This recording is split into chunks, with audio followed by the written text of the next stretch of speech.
Hello, it's Jessica Bears the Broom here, having a brew. So, as you may have noticed, I'm not on a mountain or by a lock or a town. I'm actually sat in my back garden. Why am I sat in my back garden? I really was.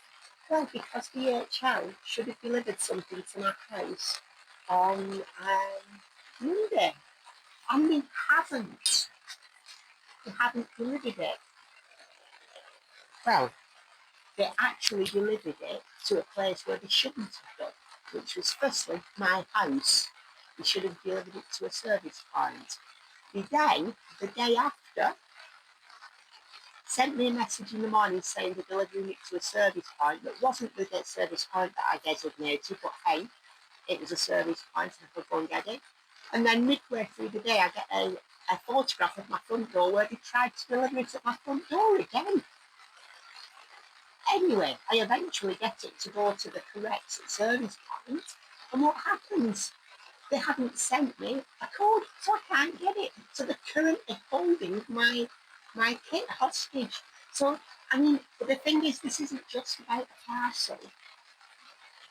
I mean, to me, the reason I'm making this is because everybody can make mistakes. The reason I'm making this is because I've had a week of just being ignored and dismissed by everybody involved in the supply chain.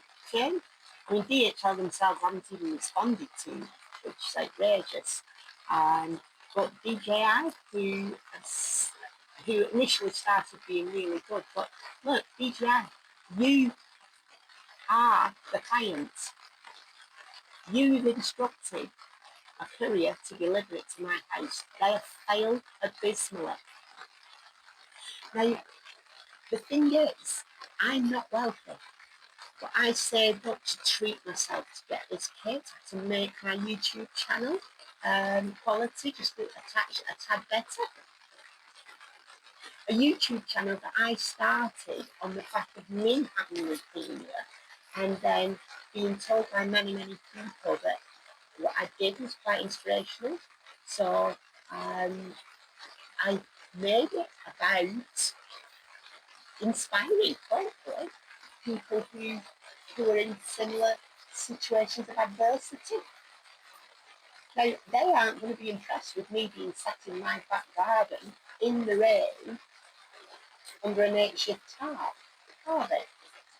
So, DHL, pull your finger out and give me my property that you are currently holding hostage. And DJI, use your clout to call your courier who you are paying to deliver to me. So anyway, enough of the rant. I don't like ranting on my channel, but sometimes it's needed. Now, I've had to retake this a few times because the other times I've actually started crying and I don't want to be that person. So yes, get it sorted, please.